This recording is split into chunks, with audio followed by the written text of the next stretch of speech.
Kunjungi Monumen Tugu Tragedi Bali. Terlihat keramaian turis di Kawasan Legian Bali.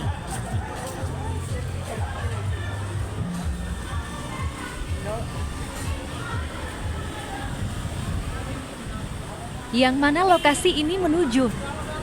jalan arah ke monumen atau tugu tragedi bom Bali tahun 2002 yang banyak menelan korban.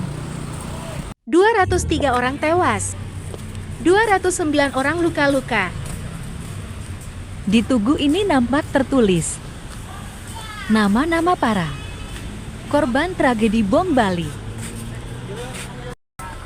Terlihat banyak pedagang oleh-oleh di sepanjang Legian dan menuju jalan ke Pantai Kuta.